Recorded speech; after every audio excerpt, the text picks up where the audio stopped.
Okay, hello again from us in Tennessee. It's been a while since we've communicated with you, but It's not going to be personal. anyway, Barb's had a physical issue with her ankle. She broke her ankle, so we've had to make a lot of adjustments here in life. But anyway, We still love each other. We're going to talk about that today. And this, we're just going to talk for a short time on giving gifts as a love language. And in my reading of this and understanding, I've come to believe that all of the languages of love is a gift. It's a gift we give. We give of our time, we give of our words, we give of our acts of service, and we'll talk more about that in the next two sessions. So now we're just going to kind of bring giving as the focus love language to talk about. And when we were in Vienna, one night, a very distraught, beautiful Filipino lady knocked on our door, and so she came in, and she was, dressed so nice, and but it wasn't long until she had tears. You remember that? I remember. So as she got to share with us, she didn't know a thing about love languages, and she didn't know about the book. She just said, "I don't think I can live with my husband anymore." And the reason was he gave her gifts all the time when she wanted quality time. So that has always spoken to me as sometimes we really need to know what our spouse's love language is and know how to deal with it. She didn't know. And as she cried and told us, she said, "He brings me expensive gifts all the time, but I don't want any more expensive gifts. I just want him." So, and she wanted to spend time with him. So we gave her a book or ordered one for her. I think we had one there. And I hope it worked out, but I don't know. But so you're learning in your relationships with this class that or listening to these tapes that it's important to know how to speak love to your mate. Well, as Christians, we have the basis of love in the fact that God so loved the world. So God is a giver, and He gave the greatest gift He could ever give to us through His Son.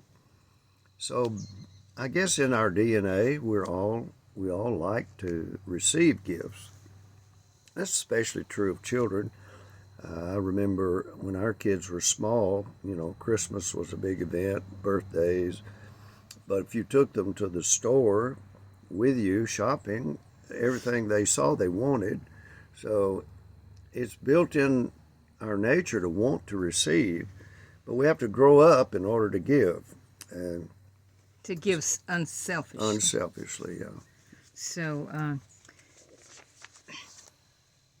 and I know you've gone through the questions that I had sent, and you've already talked about them and had your session on there, but I think we speak this language every day, like I said, because we give something every day. And so when Tom, never thought I had that language of love, of giving, but I love to receive. When he makes me something, everything just about in my house, my wooden, he's made, and he brings it in, and he knows I like things that he makes out of wood, and or sometimes he brought me a flower this last week, a mom's, and so he does that, and I love it, but it does say I love you, doesn't it? It better. So I'm just not sure you can love without giving. You give tangible things, yes, but we give of ourselves because giving is who you are. It tells who you are. Well, while she's looking for her notes here, giving is not my primary love language, but I've learned to give, especially to Barb and to our kids and grandkids, obviously. Because if you love somebody, you want to please them, you want to give something to them if they would appreciate it or something that they value. Gifts don't have to be expensive. And very just says I'm thinking about you and I care about you. So it could be a very small thing. It doesn't have to be. It could be something you make, or it doesn't have to be. It can be something you purchase, but it could be as small as a pack of fingernail files for your wife, or He did that one. I don't know what a wife could give for a husband, something small, but it, just something that says, I'm thought about you today. This may be something you need, but I'm giving it to you. So, And it begins with the ring at the wedding. We give our rings as a token of our love, and I think it just spreads all the way through the marriage. On page 79 in your book, there in the little box, it says physical presence in the time of crisis is the most powerful gift you can give if your spouse's primary love language is receiving gifts. Well, I want to say physical presence, Tom's presence with me these last almost 5 months. It's been 5 months since I've walked. Well, next week. And our primary love language is not receiving gifts. Mine is not, and his is not in giving them. But I'm not sure, but Tom, these last 5 months, it's his giving of gifts, his gifts of his time. I could tell you all the things he's done for me. He's had to do because I can't clean like I am normally supposed to do. And so it's just, so especially it says if your spouse's love language is receiving gifts, it's very crucial. But I think it's crucial to give of your time and yourself when one or the other is going through a crisis. It has meant so much to me. It's humbled me and awed me at the same time to know that Tom has taken the time to do all the things he's had to do for me.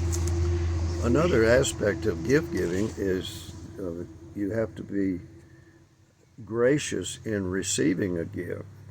If I gave her a gift and she just threw it aside and pretended or acted like it's not important, that would hurt me because I gave it in love. And so the receiver has to appreciate the gift and show that, maybe verbally, just say thank you, that was very thoughtful of you, or maybe a hug, or whatever. It shows that I appreciate the gift that you've given, no matter how big it is or small. So giving is a very important part of marriage, I think, even if it's not your primary love language, because it's giving, even if it's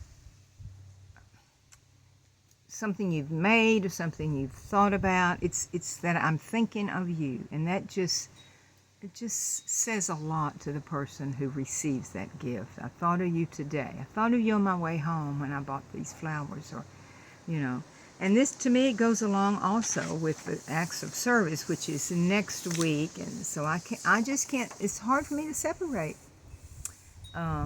giving of yourself to your husband or wife just because you love them.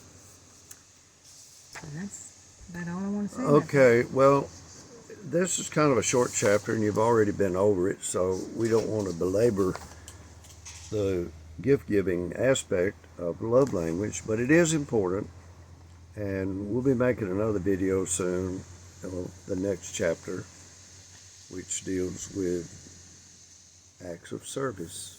Well, one of the verses that speaks a lot to this, the verse, greater love. There's no man than this, that he lay down his life for his friend, or his wife. or her husband. So giving of yourself just speaks volumes, no matter how you give it. So I wish I knew all of you couples, anybody that hears this video, so I could know your love languages see how you love each other, but we can't, so you'll have to tell us some of that. Have a good day, loving each other and giving of yourselves. Bye-bye.